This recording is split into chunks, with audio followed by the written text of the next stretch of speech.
Well, good afternoon, and thank you all for coming. For those who I've not met before, I'm Gary Womelsduff in Human Resources, and sometimes I see faces and I see names in different places, and I don't always put them together, so feel free to introduce yourself to me later. I want to say thank you for coming. This is the third of our special forums about the new retirement plan and some of the upcoming changes.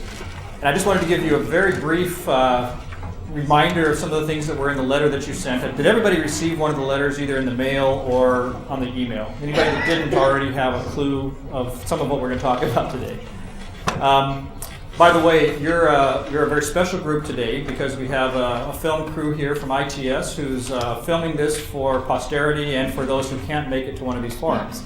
So if you do have a question along the way, by the way, feel free. We want this to be interactive, and each of the people that will be speaking will be expecting questions, and that's fine. Just speak up a little bit so that our microphones can pick you up, and we'd like to hear the questions as well as the answers. You may recall from the letter that we had a little bit of an introduction as to, well, why are we to the place that we are today? And the beginning and the summary of it really has to do with a lot of the legal changes that were happening in the 403B world, as well as in the Pension Protection Act, which has more to do with ERISA plans, our 401A plan. And so we had a lot of things that we had to look at and evaluate. How is our SPU plan complying with the changing laws? And in the process of looking at that, how are we, in fact, providing or not providing to you, our employees, me, the best possible investment opportunities? So we had several different things that we were looking at the same time. Early on in the process, back almost 2 years ago now, Dallas Otter from Kibble & Prentice was hired as a consultant, and he's going to come and speak to us in just a moment. And Dallas came and worked with us to begin evaluating those very questions. And one of the first things that we did in terms of following through with what the legal requirements are is to put together a new investment committee. And I think most of you know that we have 2 faculty and 2 staff members on that committee. One of the first tasks of that new committee in working with Dallas was to come up with an investment policy statement. And that's simply an objective standard that says if we're going to evaluate the plan that we have and the particular investment opportunities, we want to have an objective standard to evaluate those. We're not throwing darts at a board or how do we feel about it this week or this quarter. We do need an objective standard that's defensible and that's going to bring best-in-class opportunities for investments to our employees. And so Dallas helped us work through an investment policy statement, and from that investment policy statement then did a search, not only of looking at our own investments, but looking at the whole world of mutual funds out there beyond what we currently had, and came up with a new core menu, which you've been hearing about, of best-in-class investment opportunities. And so in looking at what can we bring that's the best, not just good, but best, then we also had to look at, because it's a different universe of funds than we had before, we needed to look at finding a provider, a third-party administrator, if you will, who is going to be the best equipped to provide not only handling those funds, but giving good service to you all. And how do we explain it to you? How do we give you opportunity to really evaluate your portfolio? And how do we educate all of us going forward on the best ways to plan for our retirement? So we had an RFP process, went through a number of different outside vendors that were researched. Several were brought in for actual presentations. And the final selection by the committee was Diversified. And so we're going to be hearing from Charlie Powers, representing Diversified. And Charlie's going to introduce several of his colleagues who are here today as well from around the state and also from California. So with no further introduction than that, I'd like Dallas to come and explain a little bit about his role as Kibble & Prentice to this point and going forward, and a little bit about the selection of funds that we've had. And then he's going to have Charlie come up and talk about the process that we're going to work going forward from here.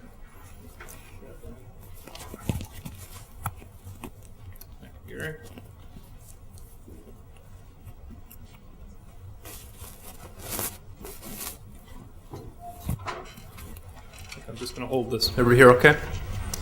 As Gary said, I was retained a couple of years ago to help SPU, I guess, kind of lead them down the path of clarifying all of the regulatory issues that have come down. So, as Gary mentioned, new regulations relating to 403B plans, and those of you who have been involved with 401k plans in the past, the basic trend is that the government is starting to treat 403B plans like 401k plans. And what that means is they want more oversight by the plan sponsor. The old 403B plan was basically you and TIAA-CREF, or you and Vanguard, or you and Fidelity. Now they're saying there needs to be some oversight, monitoring, making sure fees that are being charged within these investment options are reasonable and competitive with the marketplace, making sure the performance of the funds is reasonable and competitive with the marketplace. And that's where this investment policy statement comes in. That's really kind of a roadmap that dictates what criteria each of these investment options now have to conform to each quarter to stay on this list. If they don't conform, they'll be placed on a watch list. If they don't come back into compliance within a designated period of time, they'll be replaced. I wouldn't expect frequent fund replacements, out of your menu of, I think you've got close to, I think it's somewhere around 22 funds. I would expect maybe 1 or 2 funds a year fall out of compliance for various reasons and need to be replaced. So don't expect a lot of change in terms of the investment menu. I also want to make everybody understand that I think TIAA-CREF funds are actually quite good, and there's been some questions directed towards me, like why did we get rid of all the TIAA-CREF funds?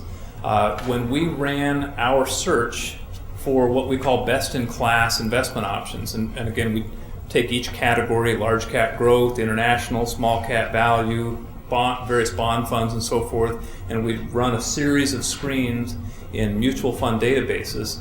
Most of the TIAA-CREF funds showed reasonably well. They weren't what I would call the best funds in their category, and once we open up this architecture, we can actually pick best-in-class funds. But I would say TIAA-CREF, in most cases, were in the top quartile in their category. So fees are reasonable, performance is reasonable, they're a reasonably good group of funds. Vanguard, very low on the expense side of things, as you know. Their performance in some cases was not as competitive as some of the actively managed funds.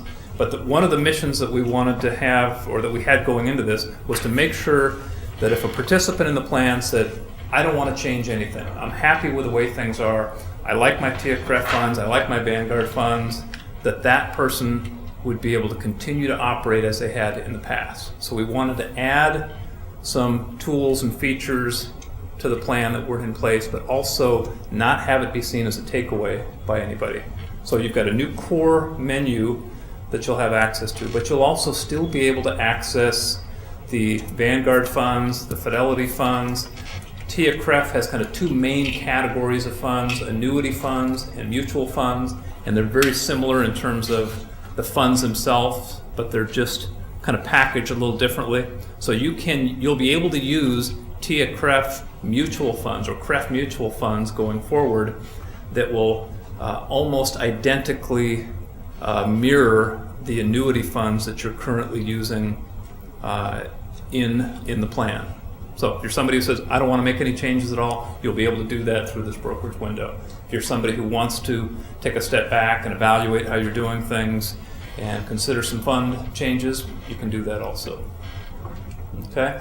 My role following this initial process will be as a monitor and co-fiduciary to the plan. So each quarter we'll evaluate the funds relative to the policy criteria, make sure the performance stays reasonable and competitive, make sure that fees are competitive, make sure that what we call style drift doesn't occur. So if a fund is a large cap value fund, it's not drifting into large cap value or mid cap.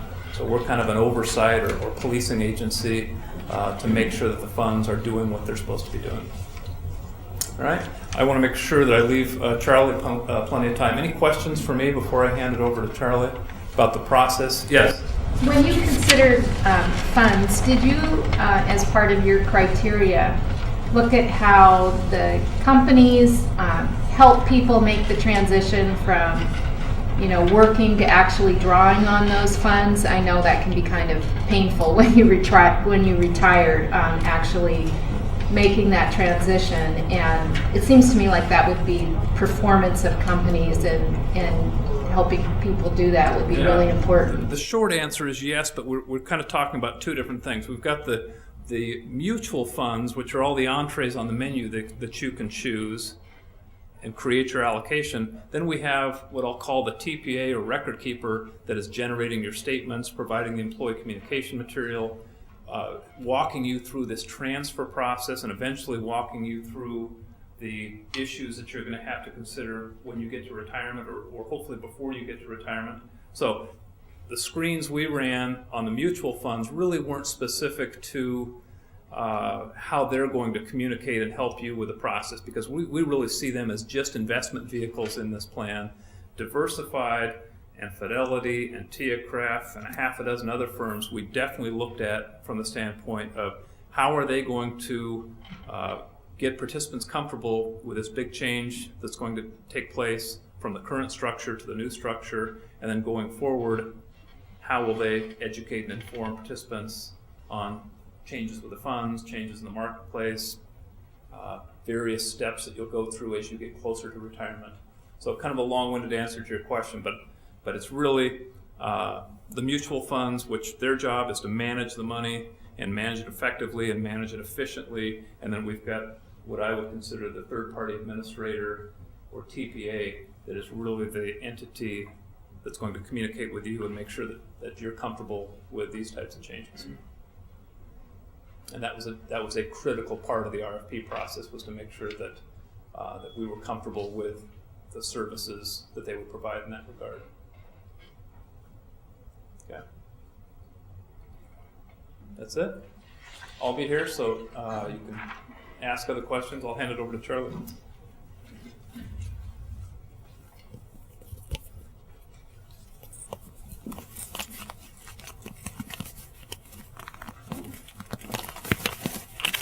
Oh, I guess I have to put that in my pocket.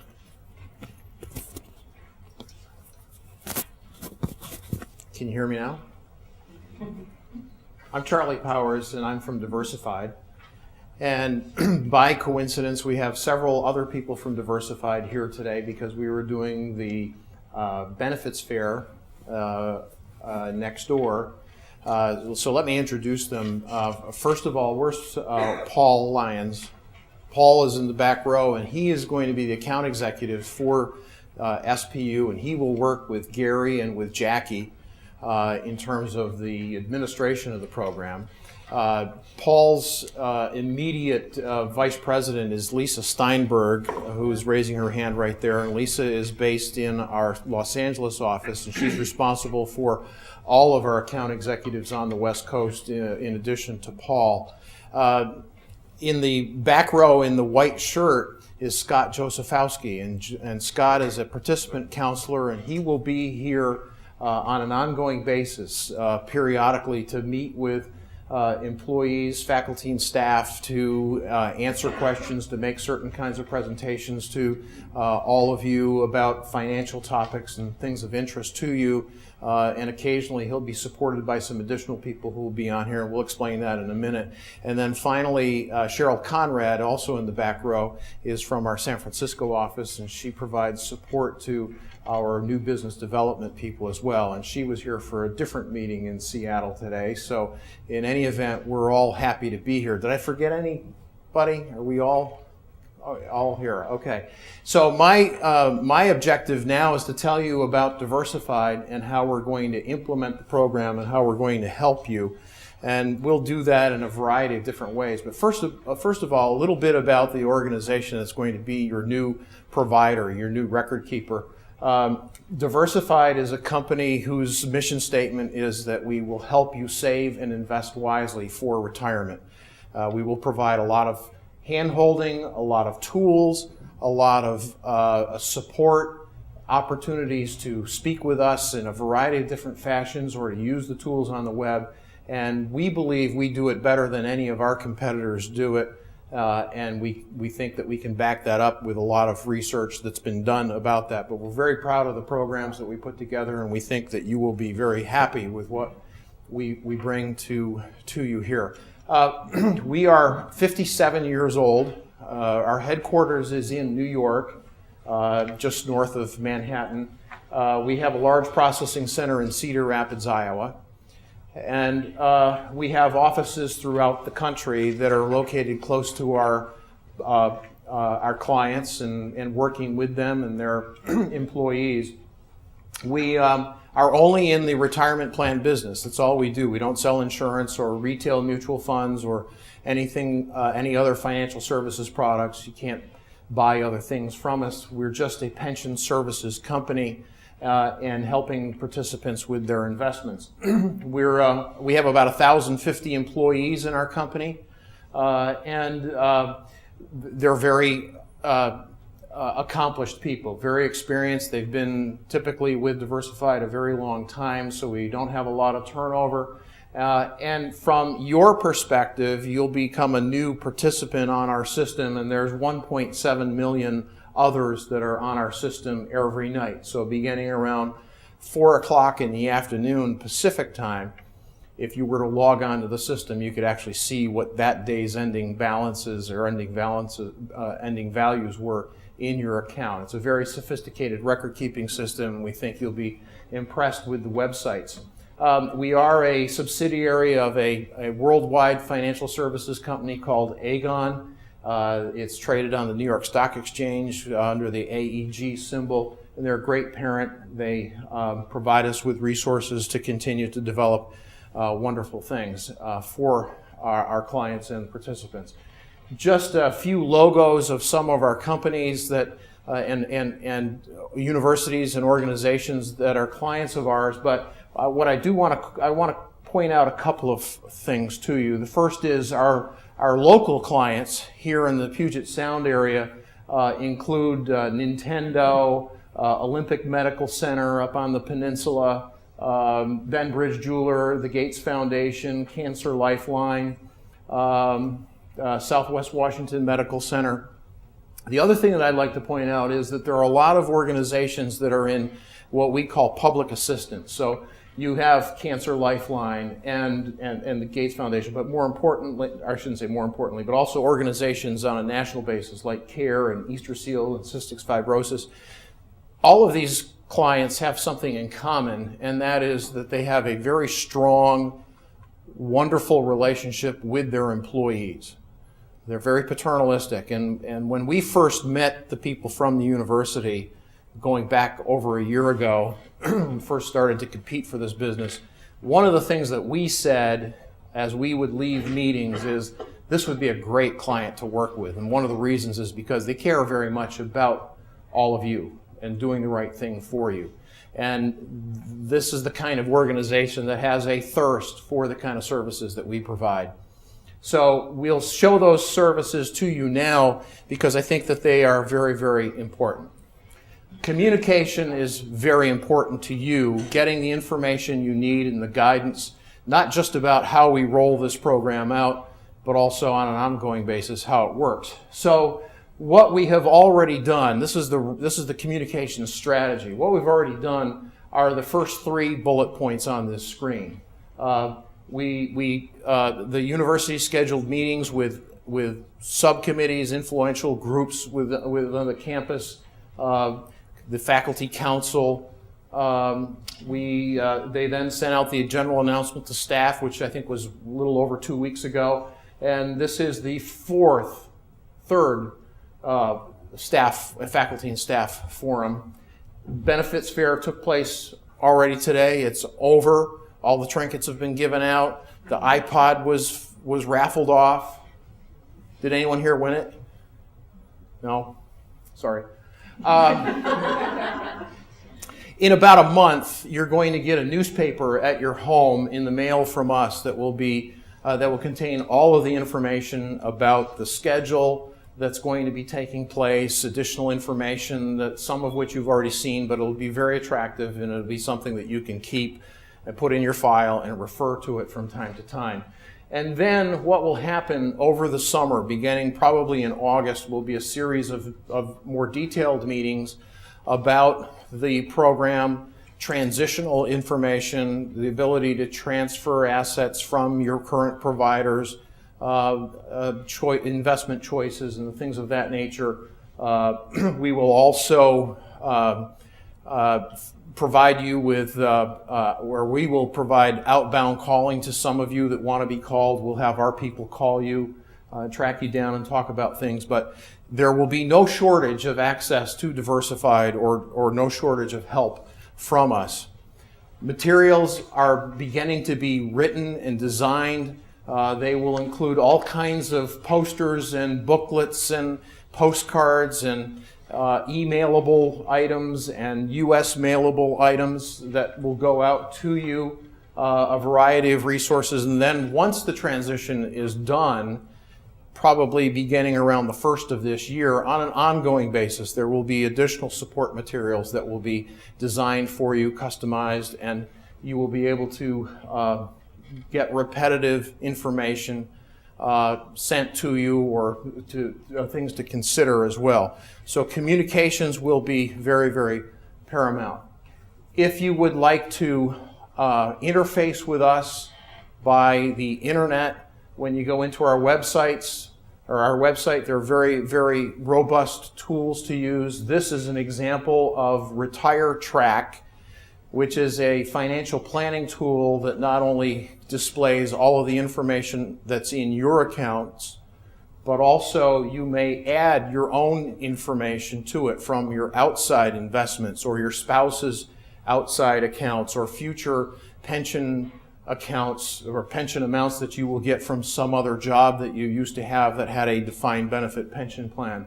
And as you put all of the information in here, it then accumulates it and does projections based upon everything in your financial package. And we will conduct seminars, and Scott, for example, will conduct seminars on how to use this financial planning tool as we go forward. If you would prefer to call us, we have 3 contact centers. We call them contact centers for a reason, because it's just not phone calls. It's lots of information. You can email a question in, or you can call us on the phone. We're opening our 3rd one in St. Petersburg, Florida here coming up pretty soon. The others are in New York and in Cedar Rapids, Iowa. We have 90 customer service representatives, all highly trained. Every one of them has gone through a rigorous program, including exams. What a novel concept. That they have to pass in order to get through the program. And then they buddy up with people before they're ever allowed to speak with a customer by themselves. So it's a high-grade system that allows people to thrive. And we focus on the quality of the call, whether it be just changing your address or whether it's looking for guidance on how to invest your savings. We do a great job at that. The average call for a investment-related question is 16 minutes. So we're very patient. We don't just grade our people on how many calls they can take in an hour. We grade them on the quality of the call. Now, most of you have money with TIAA-CREF. It's been the legacy provider here for a long time, and you do not have to move that money to Diversified. Technically, you all have individual contracts. The university does not have the right to move it all for all of you all at once. So it's an individual choice, and our people will help you make that decision. They will not coerce you in any way. They will provide you with a number of tools to help you make that decision, such as a contract exchange booklet that's got information in it about the funds, comparing your current funds to the new funds in the array. And should you choose to make a decision to transfer money to us, there are restrictions on how you can do that. Money that's in the TIAA traditional account, the fixed account, can only be moved at the rate of 10% per year. The CREF funds, however, are immediately transferable should you choose to transfer them to Diversified into those new core arrays and or out the side brokerage window into the Schwab account. If you would like to do any of those things, you will simply complete a form that's already been pre-populated with all of the pertinent information on it. And then we will take ownership for that in making sure that the transfer actually happens. So we will take it and contact TIAA and begin the process. We will monitor the process. We will keep you up to date at all times with email confirmations, email follow-ups. We'll let you know that we so far have not been successful in moving the money, and we're following up. It's an arduous process, perhaps by design, but it does eventually take place, and we take ownership to make sure that it does happen. Did I see a hand start to go up? Will CREF charge a fee? Her question was, will CREF charge a fee for that? And the answer is no. They don't charge a withdrawal fee or a discontinuance charge or deferred sales charge. Yes, ma'am. What about with Fidelity? The university is making the decision to move those assets as an entire block. So those assets are being transferred to Diversified. Should you then wish to continue to invest with Fidelity, you may by going through the Schwab brokerage window, and you can buy, there's actually 14,000 mutual funds available in Schwab. Does Diversified financially benefit by having us transfer our funds from TIA to Diversified? We do not benefit other than the fact that we've negotiated a fee to the university for providing all of the services. Mutual funds have what is called an expense ratio. And the expense ratio is the fee that you pay to invest with them, and when you get your investment results, it's after that fee has been removed or extracted. The fee is made up of a bunch of different components, and the mutual fund company that owns that mutual fund that's now going to be in the core array, when we provide some of those functions instead of the mutual fund providing them, they give us part of that fee. So those fees go towards paying the fee we've negotiated with the university, but it is revenue neutral. So we do not have a financial incentive to get you to transfer, because it all comes out. What comes in has a fee. What we get paid offsets that fee. So it's basically neutral to us. And quite frankly, that's the way it has to be under the new regulations of transparency. Okay, so then, I thought that changed, but so now let's talk about how we're going to help you. And the philosophy at Diversified is that we're going to provide you with guidance to make investment decisions. And we know that none of you are the same. All of the behavioral finance research that we've done, and we spent a lot of time with a professor of economics at UCLA by the name of Shlomo Bernatzi, who I think is one of the pioneers of behavioral investing. Everyone's different. Everyone's thinking is driven by different factors regarding their personal lives, and so consequently, you have people just starting out. They're typically younger. You build savings as you start to get older. As you get nearing retirement is probably when your assets are the largest from the standpoint of accumulation. And then you go into what's called the decumulation stage, which is in retirement. And there are ways to manage that process as well.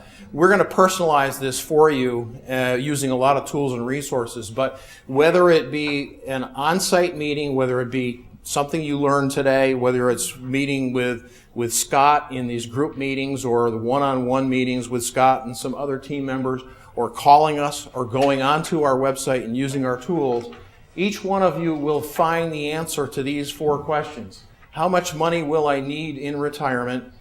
How much should I save out of each paycheck with my own money, plus what the university is putting in for me? Which investment solutions are appropriate for me? And finally, am I on track? Now, you'll see over here this little weather symbol that we borrowed from AccuWeather. And the idea is that rather than looking at data and trying to make a decision on where you are and where you're supposed to be going, each time you get a quarterly statement from us, each time you get an annual investment review from us, or when you talk to a counselor who brings your account up on the screen, or you go on to the website alone, or whether you talk to someone on the phone about your account, this symbol is going to show up. Now, this kind of looks like today. We've had sunshine, we've had hail, we've had rain, wind, And the idea is to continue to move your weather forecast to a sunnier day over time. Regardless of where you start, the idea is to give you a visual picture when you access your account in whatever fashion you want. And we'll provide additional information to you down here. This bar graph basically says the bottom line is the goal that you need to have in retirement. How much income per year do I need to have? And the top line is what we expect that you're going to have based upon what we know about you. And as you go along, you want to continue to try to improve it, and we're going to guide you on how to improve it. There are two major groups of people here. 80% of you are uncertain on how to invest for your objectives. You're uncertain because you don't have the training, you don't have the patience, you don't have the time, or you have never been provided the tools. And for most of you, you are looking for fast answers, but to get an investment allocation going that's in a responsible, professional way. And so we have tools for you to do that. Something called Portfolio Express is a very popular tool. Target date approaches, automatic enrollment, automatic escalation, which we're in the process now of determining whether your plan is going to have those. The other 20%, as a general rule, are more engaged investors. You have the training, you've taken the time as your assets grew, you've taken the interest and the time to find out what's the best thing to do for me, to do a little bit of research. And for those, we have other tools that you probably will use, but they're available for everyone, and we will guide you on how to use them. Portfolio Express, as I mentioned, is a very popular tool. This is a target date approach, and in a second here I'm going to exit out of here and go into our website. But the idea is that do any of you currently use any kind of a target date fund, that like the 2020 fund or the 2025 fund? We all do. Okay. Those are typically used in 5-year increments. Through a university HR provided program for healthcare. Oh, okay. Retirement, we all use it. Oh, okay. All right. Well, those are typically in 5-year increments, 2020, 2025, 2030, and the like. This is an approach that uses those core funds. So the materials that you have that shows those 22 funds, this will build a portfolio using those core funds, and it's to a specific year. You see this glide path right here? This is what we call this glide path. This is a graph, and each one of those yellow dots represents a portfolio, an allocation using the 22 funds that's in your core array. And I'm gonna exit out of here and take a look at this. This is our website for participants. And when you go in here, you say, well, I kind of like this idea about somebody who really knows what they're doing, building a portfolio for me that's designed to be geared towards the year that I want to retire. So the default here is on 2045, but if I go in here and kind of go down to, let's say I want to retire in 2023. Now what's happened is that you can see this glide path has just changed based upon that year. So here I am, 2023. It suggests this kind of portfolio. And if these, as I scroll down here, if these were the actual 22 funds in your program, it would suggest this allocation into each one of those, or into most of those 22 funds. And the portfolio is designed by some very sophisticated professionals, both from Diversified as well as from Ibbotson, which is a very deep research economics and investing firm in Chicago that's owned now by Morningstar. And So it will change these into the suggested portfolio for the 2023 year. It will also show it retirement age at 2023. This is the way it would change, become more conservative. And then every quarter, it's rebalanced automatically so that you go back to this mix. And we gradually manage you to that 2023 year. And when we're all done, I say, okay, submit, I agree. And tonight, you are reinvested to this allocation. This is the sort of thing that will start to cause your weather report to change. You'll automatically get rebalanced every quarter back to this allocation. And it's a very, very high-grade professional allocation designed by experts. So we have found that to be a very popular approach. And the reason is because it's one of those fast answers for the 80% of the people. And yet even the experienced investors say, now who designed this? Oh, Ibbotson designed this, and Diversified also monitors it, and they're going to automatically rebalance for me. Automatically rebalancing is a nice tool. I can't remember the last time I rebalanced on my own. I can't remember exactly what my allocation is. So this is professional tools, but easy to use. So that, in a nutshell, is what Diversified is all about and what we are going to promise to do for you. And I haven't had any other questions in quite some time, but let's open it up now so that any other questions we can chat about. Yes? On the Portfolio Express, can you change the risk parameters? No, yes, you can, as a matter of fact. Let me go back to that and see. Do it by changing the year? Well, you know what? You're absolutely right. You can, but let me back up to, again, the front page of that.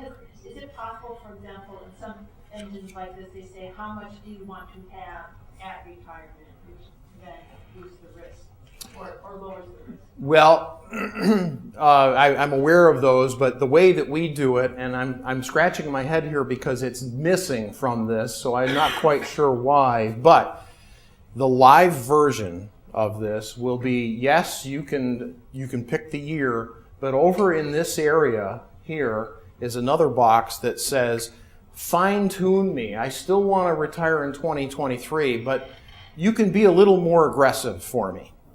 Or I'm a little nervous, so you can be a little less aggressive, a little more conservative for me. So you can skew it a little bit, which is the same as pretending to retire in a different year, except you have to kind of remember what year you picked. So instead of that, you definitely want to have this be your year, and then you can say, give me a little bit of little leverage or a little less leverage in that regard.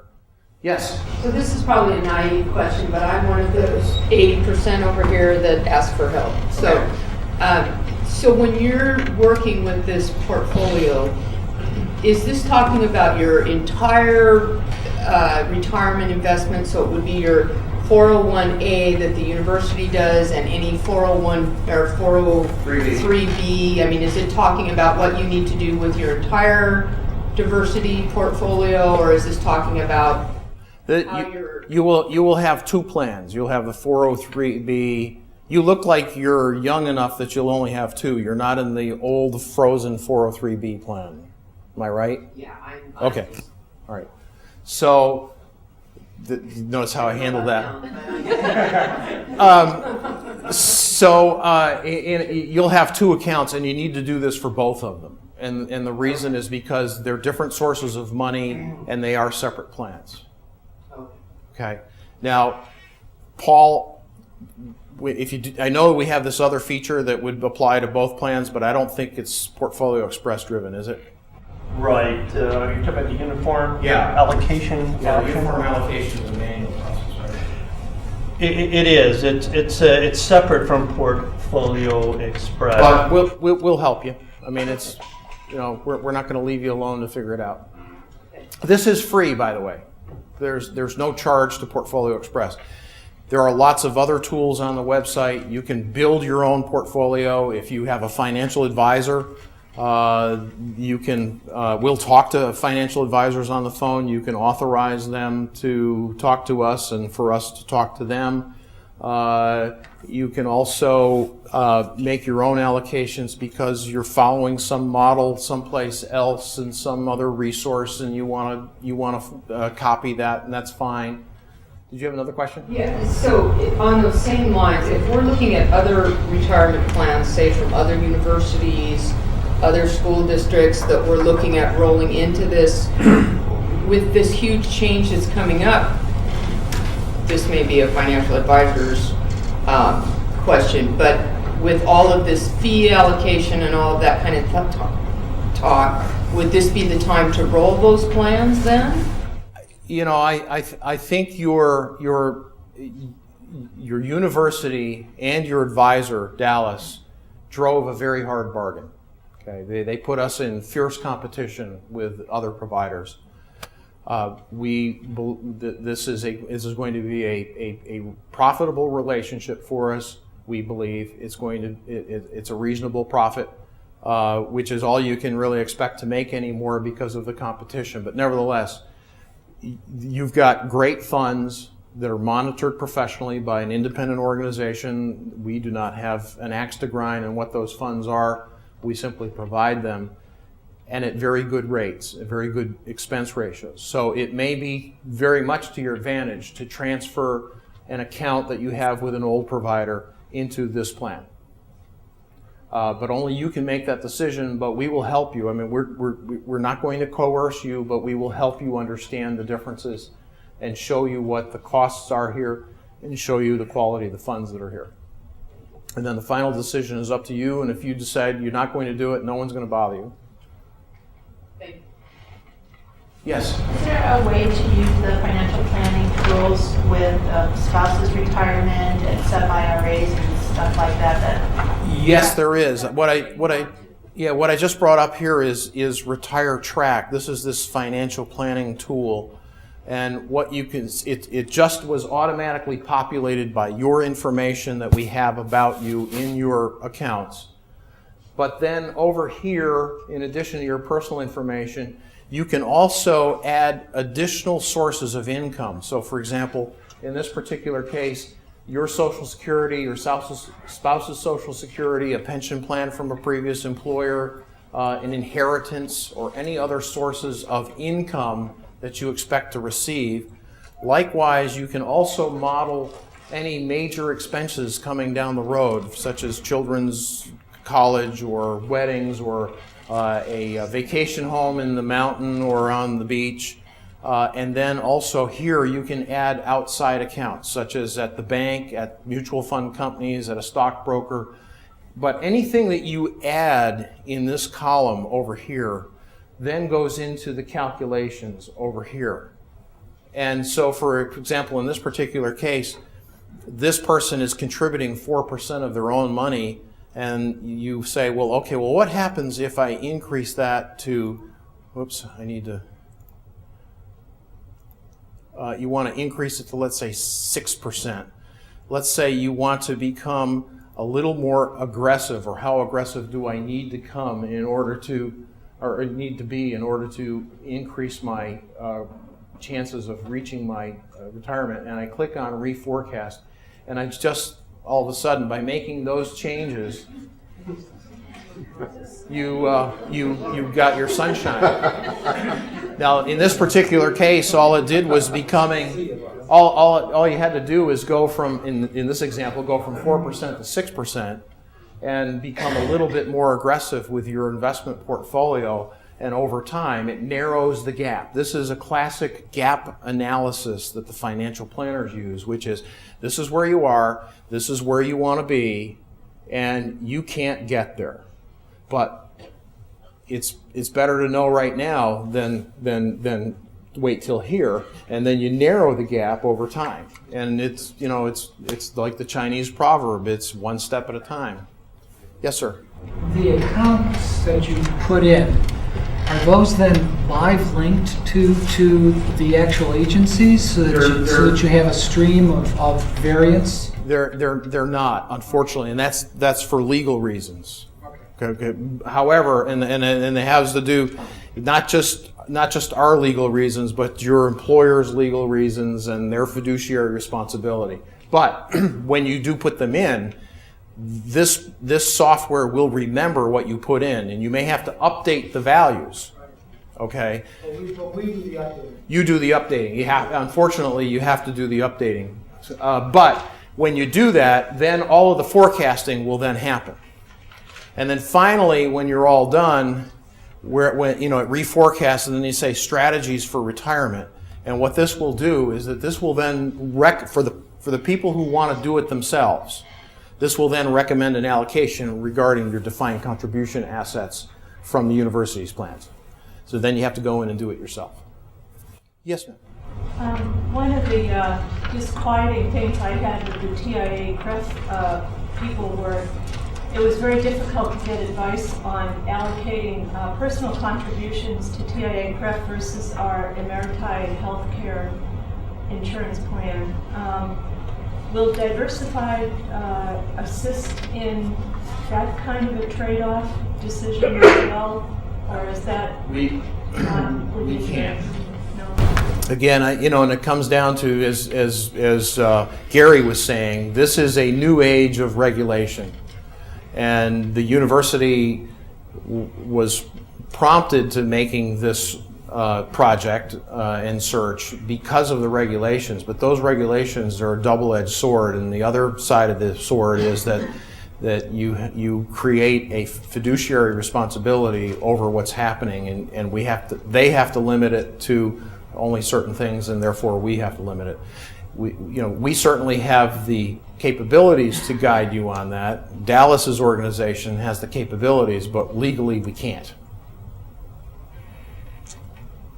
I understand that. It's a pity because it makes it very difficult to come up with intelligent personal decisions for retirement. I agree. Without contracting with an additional private advisor. For some people, it may be appropriate simply to mirror the investments, but again, different time frames, different horizons makes it difficult to do that. Yes. Maybe this is already probably a little late, but the criteria used to choose the mutual funds, I heard that they were chosen because they were best. And was that based on highest returns? Is that based on reliability over time? Am I asking questions? The answer is yes. So we look at expense ratio, we look at absolute returns, we look at risk-adjusted returns when volatility is brought into consideration. We look at style drift. So a fund may have great numbers, but if we look back historically and see that it's kind of chasing whatever the style du jour is, kind of changing their stripes as time goes along. Manager tenure, if I didn't mention that.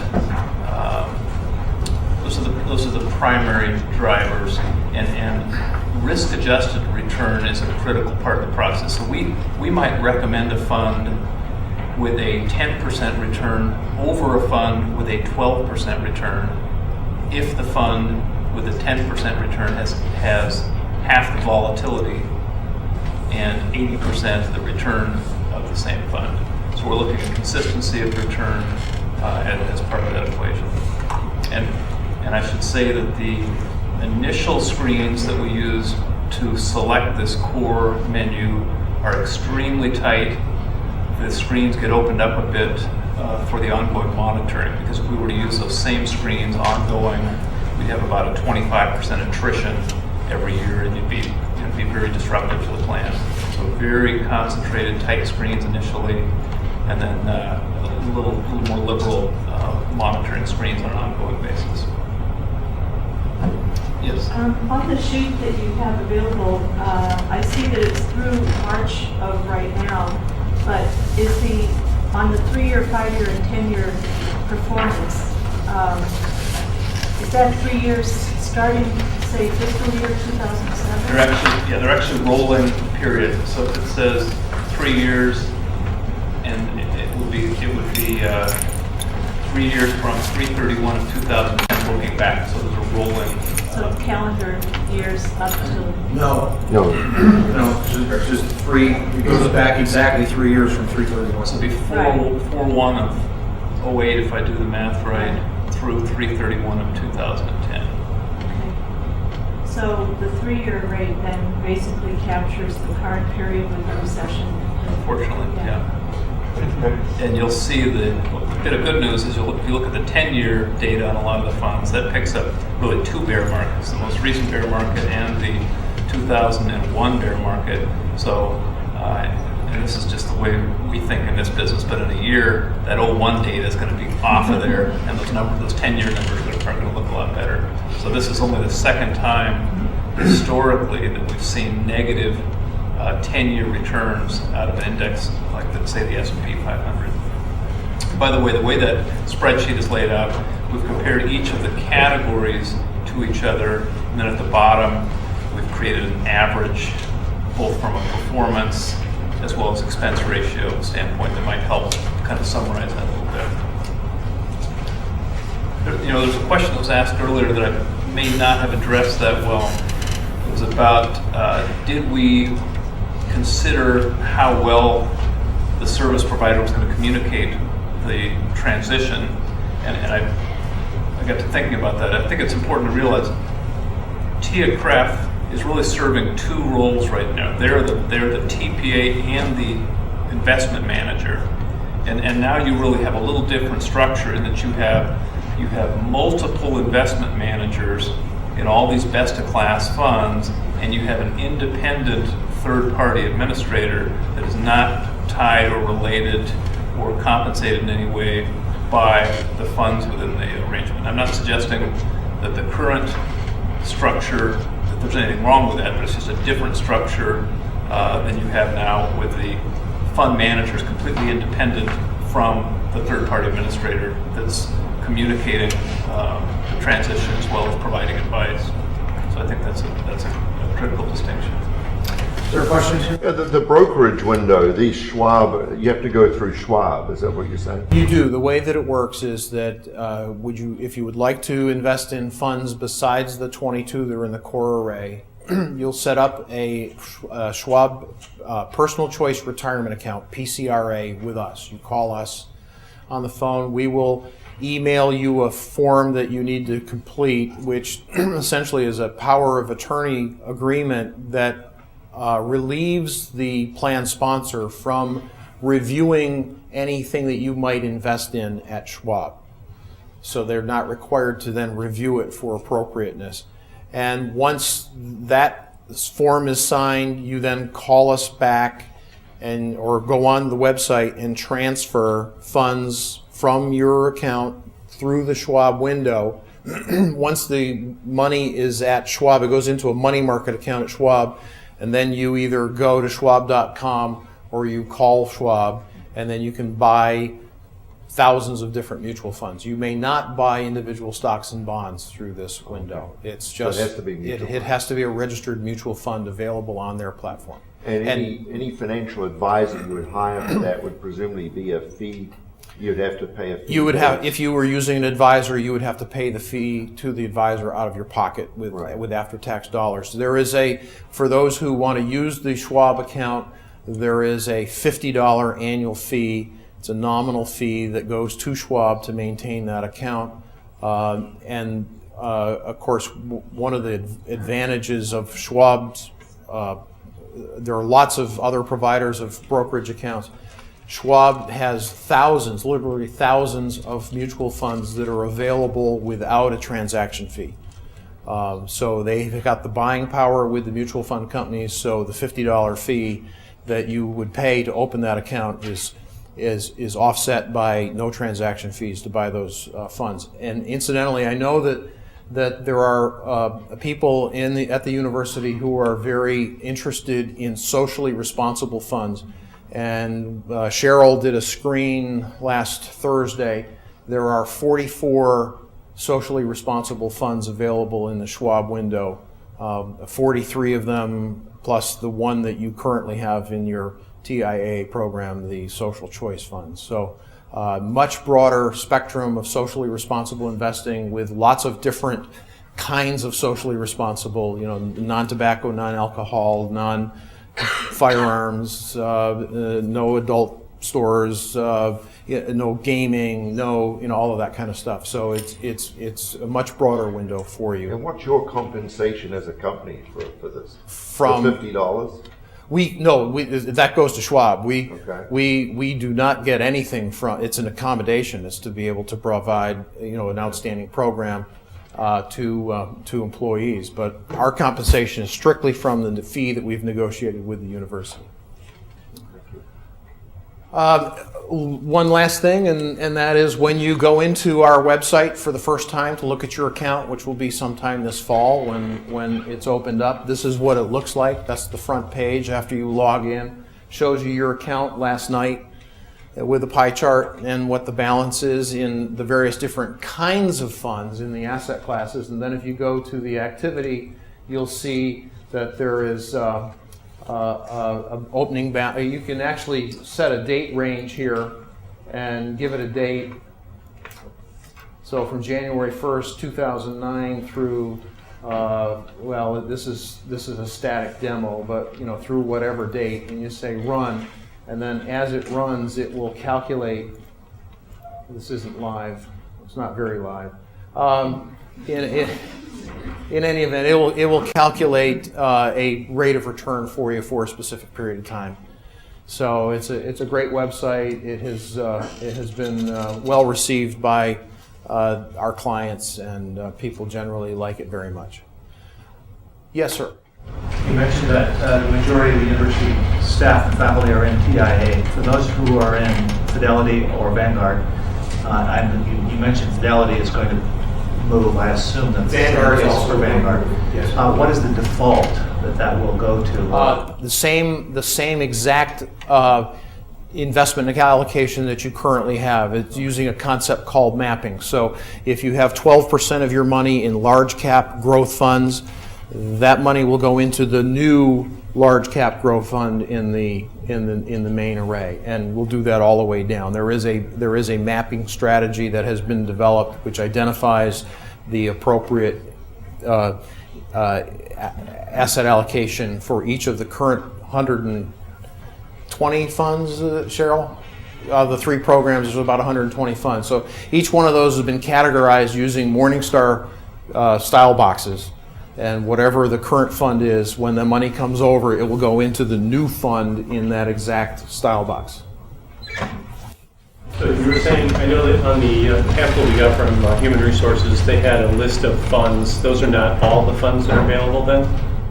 That's what's called the core array. So if you don't use the Schwab account, then that's the limit. Those are the 22 funds that you'll be able to invest in, whether you choose them yourself or use one of the tools to help you choose. So like he was asking about the mapping that you were just talking about, you said that was over 120 funds, then it would map. That's what you currently have 120 funds. Right. If you were in all three providers, if you had money at Vanguard, TIAA, CREF, and Fidelity, you'd have about 120 funds to choose from. So that 120 fund list is being narrowed down to 22. Yeah. Okay, thank you. And then of course those will be monitored very, very aggressively by Dallas. And when something pops up using the screens that they use, it'll go on a watch list. Is it 2 quarters in a row? If it fails the benchmark 2 quarters in a row, it's out. He calls Paul. Says this fund's got to go. Here are the 3 potential replacement funds. Can you get them? Do you have them on your platform? What's the expense ratio? What's the revenue stream? We say, yeah, we can get all 3, or we can get 2 of the 3. He picks one. Then 60 days later, it's taken out. You get written notices saying the money that's in the XYZ large cap value fund is coming out, and it's going to be transferred overnight into the new replacement fund. It happens automatically. You don't have to do anything. One point of clarification: this is all done in the confines of a committee, so it's not me single-handedly. Just want to make sure that it's clear on that. Yes. So I have money from another organization in Fidelity, and I have some Vanguard. also, and so how soon can I arrange for those to be transferred? Sounds good, doesn't it? Exact dates are still being worked out, but it's probably going to be August, September timeframe when that can And happen. will they, I guess it will be up to them if they charge to do that. I'm sorry? Will they charge me to do that? No, there's no charge. Okay. Yeah, they don't have a charge, and we certainly aren't going to charge someone to take money. Okay. Yes. What's the procedure, Gary, internally here at SPU to review Kibble's performance every now and again? Is that the investment committee that we have here, or? Well, as Dallas said, he's bringing advice to us as an independent advisor, but the investment committee is responsible for making the decisions. So Okay. Dallas is not making the decisions, he's bringing it to us, we make the decisions. Diversified doesn't make the decisions on what's in the investment array. The university does. So that's a fair question. And like any broker with any of our benefits programs, yes, those will be evaluated from time to time, and if necessary, we would work with somebody else. But this is a brand new relationship that at the moment we're extremely happy with. Okay. So, I think we need to honor our time, by the way, and thank you for coming. We will be here afterwards if you want to stick around for questions. And we have two more tomorrow, 2 more forums tomorrow. Thank you, everyone.